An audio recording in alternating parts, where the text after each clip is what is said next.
Dear brothers and sisters in the Lord, a Jewish rabbi by the name of Eli Wiesel once said,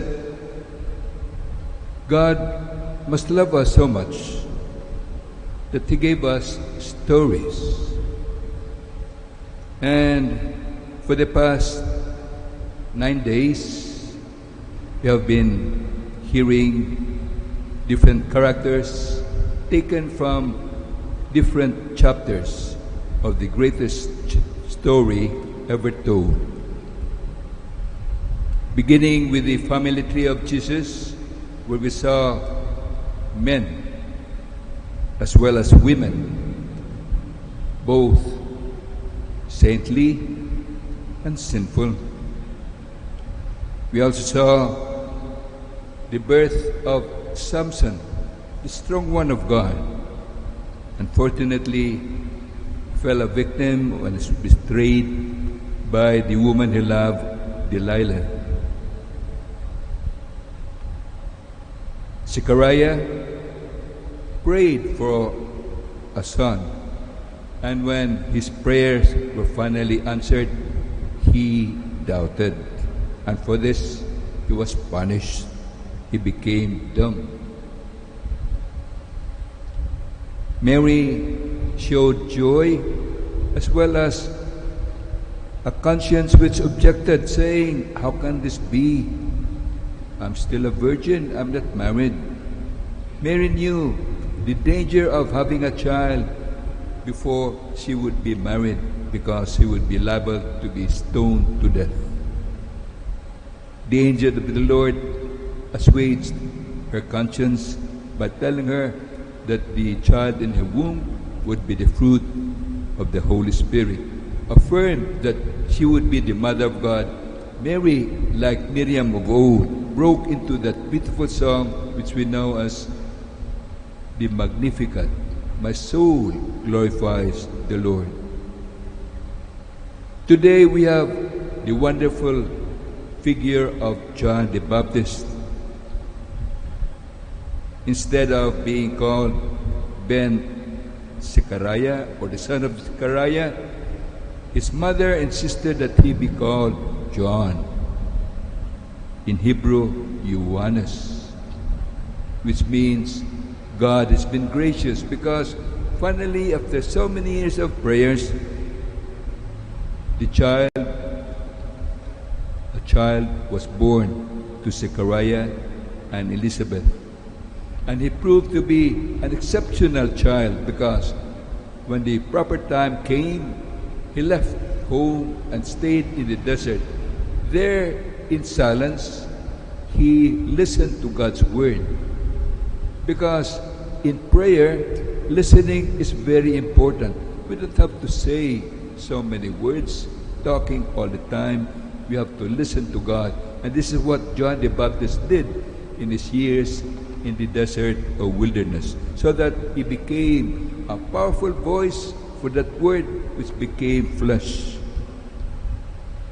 In the wilderness, John the Baptist showed courage.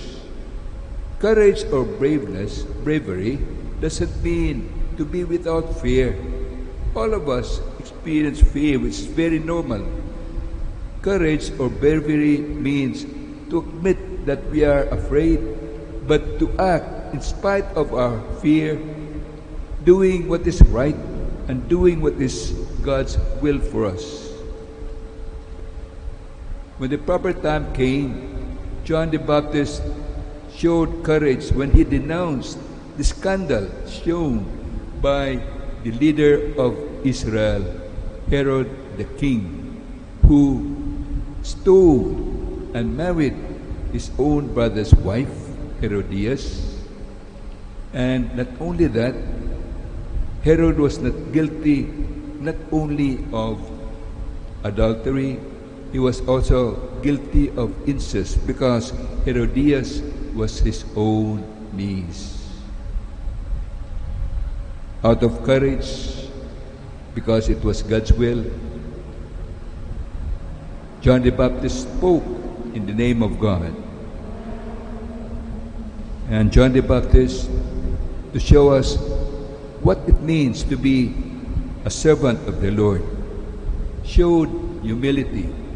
Many people had followed him thinking that he was the Messiah, yet he told them frankly, "No, I am not the Messiah. I'm just a voice of one crying out in the wilderness." When he saw Jesus, he said, "He must increase, I must decrease."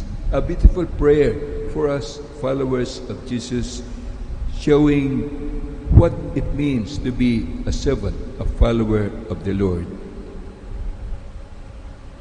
For so many days, we have been listening and admiring the beautiful examples of these wonderful characters coming from the greatest story ever told.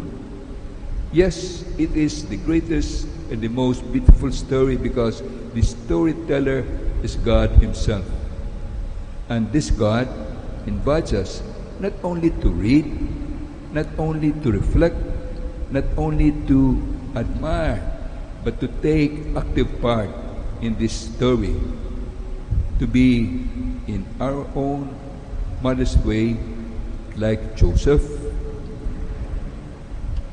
like Mary, like Elizabeth, and especially like John the Baptist, who knew how to be silent, but he also knew when to speak out of courage, and above all, he knew how to be humble because he realized that all that he was, all that he had, all the opportunities they enjoyed came from God as God's gift.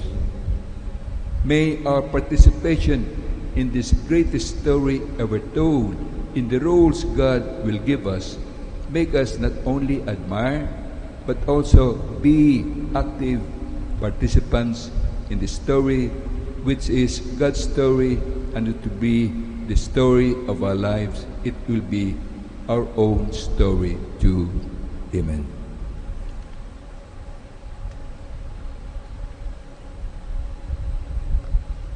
Please rise as we